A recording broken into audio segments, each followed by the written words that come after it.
আমরা কোন টপিকে ক্লাস করছি? বাক্য প্রকরণ। একটা বাক্যের সঠিক গঠনক্রম আমরা বলছিলাম কর্তা কর্ম ক্রিয়া হবে। কি হবে? আচ্ছা, একটা বাক্যকে সার্থক বলতে গেলে সেই সার্থক বাক্যের গুণাবলী কয়টা থাকবে? প্রথমটা কি? পরেরটা?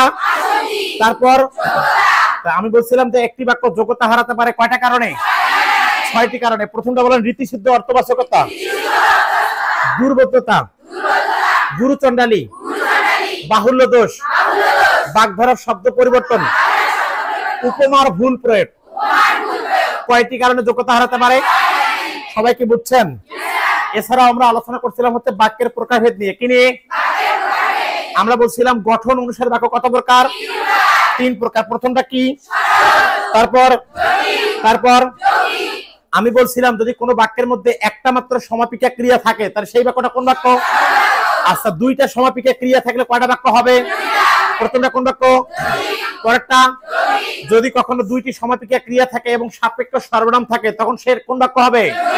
কিন্তু যদি অব্যয় থাকে যৌগিক বাক্য হবে। সবাইকে বুঝছেন? এছাড়াও আমরা বলছিলাম যে অর্থ অনুসারে বাক্য হচ্ছে 5 প্রকার, কিন্তু সুনীতি কুমার চট্টোপাধ্যায়ের মতে অর্থ অনুসারে বাক্য কত প্রকার? 7 প্রকার। তাহলে আমরা প্রথম যে 5টা প্রকারভেদ নিয়ে আলোচনা করছিলাম সেটা সবাই কি বুঝছেন? এছাড়াও বলছিলাম একটা নতুন করে ব্যাকরণ মানে বাক্য আছে, সেটা হচ্ছে কার্য কারণাত্মক বাক্য। কি বাক্য? তাহলে সবাই আমার সাথে বলেন কারণ নিয়ম শর্ত।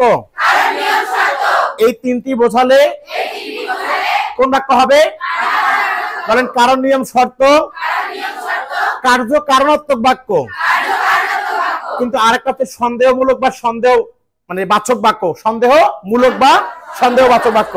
এই বাক্যটাকে আমরা বলছিলাম যদি কোনো কিছু সন্দেহ করা বোঝায়, অনুমান করা বোঝায় কিংবা অনিশ্চয়তা বোঝায় তাহলে সেটা কোন বাক্য হবে? সন্দেহমূলক বাক্য হবে। এছাড়াও আমরা আজকের যেটা আলোচ্য টপিক ছিল বাচ্য। কি বলতো? বাচ্য।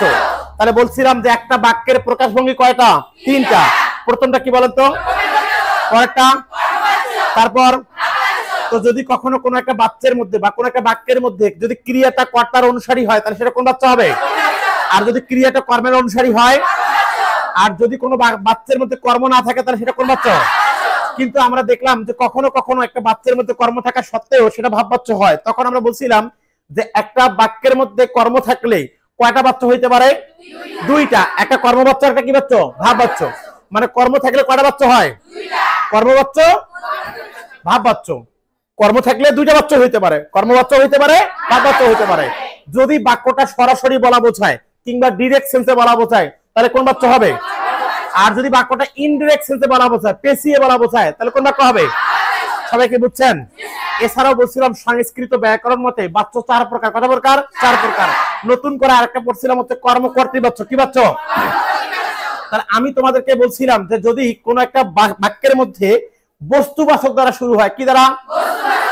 বস্তুবাচক দ্বারা। আর দ্বিতীয়ত হচ্ছে ওই বাক্যের মধ্যে কর্মটা নিজেই কর্তা কাজ করবে। কর্মটা তার কন্ডিশন কয়টা? 2টা। প্রথমটা কি বলেন? বস্তুবাচক দ্বারা।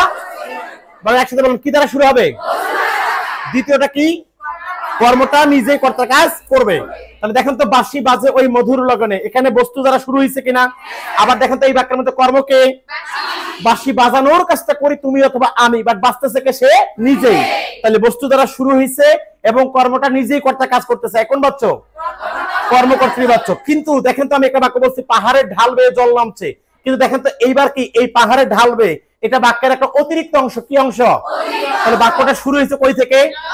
তাহলে এই বাক্যের মধ্যে কর্মকে, তাহলে জলটা নামানোর কাজটা করি তুমি অথবা আমি, ঢালি অথবা, বুঝছেন কিনা? কিন্তু নামে কে? সে নিজেই। তাহলে যদি কখনো কোনো বাক্যের মধ্যে কর্মটা নিজেই কর্তার কাজ করে তখন সেটা কোন বাচ্চা হবে? সবাইকে বুঝছেন? কারো সমস্যা আছে? পরীক্ষায় আসলে অ্যান্সার করতে পারবেন?